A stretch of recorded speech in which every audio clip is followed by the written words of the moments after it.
I mean, it's really a question of rapport. Okay, you have to go to dinner with somebody. If that person's intellectual level is way below yours, you are going to be bored out of your mind. If that person's mental attitudes and beliefs and tastes are so radically opposed to yours, are you going to enjoy a relationship with that person? No. Okay, well, God, being infinitely holy, he's, nothing dents him, so you can't say he enjoys himself no matter what. But on the other hand, it is not enjoyable to be around us. I don't enjoy having to be around. I mean, I haven't had this experience, but I can't imagine somebody wanting to be around diapering a baby for 2 years every day. And that would drive me absolutely nuts. Okay, well, having drooling babies for companionship is not fun. So God doesn't have to put up with that. So when he says in John 10:34, I said ye are gods, which Christ himself spoke to the Jews who were objecting to him, he means what he's talking about. The Bible's a lot more literal than we give it credit for. Yes, there are symbolic passages. Yes, there are allegorical passages. And every verse in the Bible is so chock full of witty wordplay that it just cracks me up. It blows me away. The genius, the sheer literary genius of the word. But at the same time, there's a whole lot of stuff that's said there that's pretty shocking, and it is, yes, meant literally. This is one of them. God intends to make us gods. He just says so, and it happens. He does it. We don't do it. Now, the reason I need to stress that is because, from God's standpoint, he's omnipotent. He can do anything he wants, anytime he wants. He can reverse everything he wants, anytime he wants. It's like having go back on your hard drive. All right? And therefore, if he wants sons of God, he'll get them. He just thinks it, and it happens.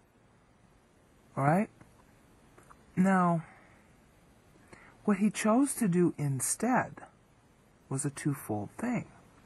First, he created the highest form of creation that there could be without interfering with free will. That was the angels. And then he created humankind. And we're at the opposite end. We're the lowest possible sentient, life with conscience. Consciousness, free will, those characteristics that God himself has, but we have them finitely.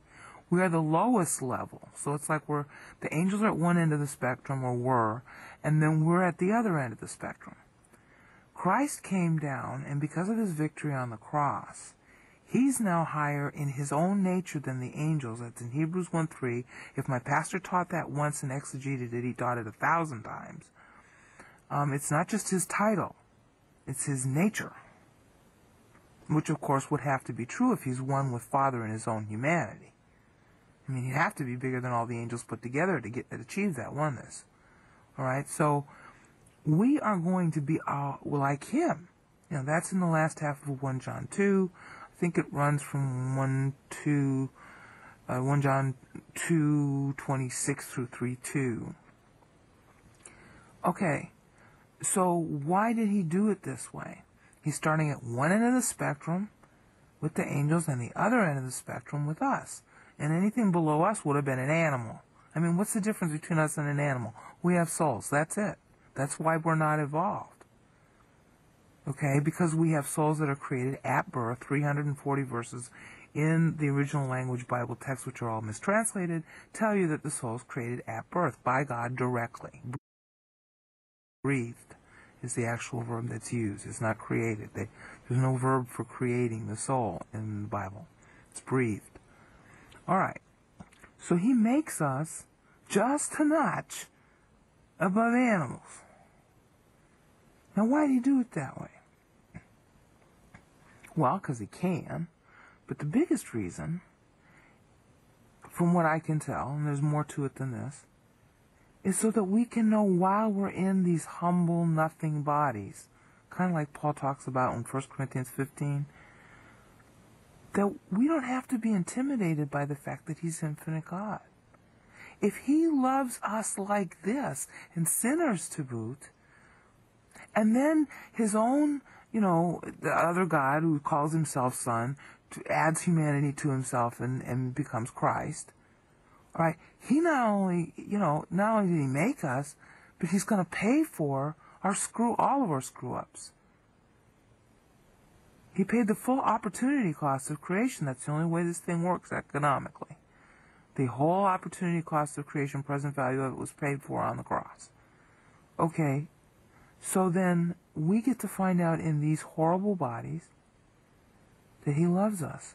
So that when we die, and like Paul says, we get the higher spiritual body, spiritual meaning that it can't die, to, our new house, as it were.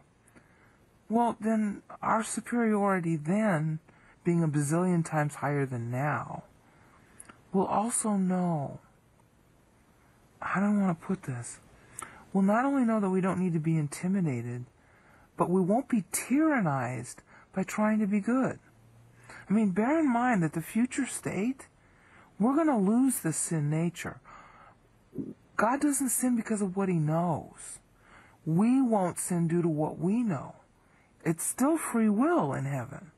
And we will always have free will. The trick was to build up the soul enough so that with its free will, it would freely always choose to never sin. That's why getting Christ's soul into your soul is the important goal of the spiritual life. That's the only definition of spirituality in the Bible. That was true in the Old Testament also, but Christ hadn't come yet, so they couldn't get the full set. It's like they got an Abacus, and we're operating on a Pentium 2000. Is there something? I think Pentium's only up to 5 by now. Okay, so the CPU is entirely different, way more advanced than the OT people had. So that's the point of it, is that by making us low, he raises us up, and that ends up creating a freedom in the relationship that nothing can match. I mean, how many people in this life are really free in their relationships with people? None. There's always somebody you got to walk on eggshells with. There's always some tension. There's always some problem. You always have to sort of worry about your status and how do you look to them, and do you appeal to them, and this and that and the other thing. But with God, everything's already open. So we're low now. It's open. We're low, and it doesn't matter. It's like being totally, I don't know, whatever constitutes your own idea of you being disgusted with yourself. And somebody else has to see that, so of course you're embarrassed or whatever. It's like being in a status like that, and you know what? It doesn't matter.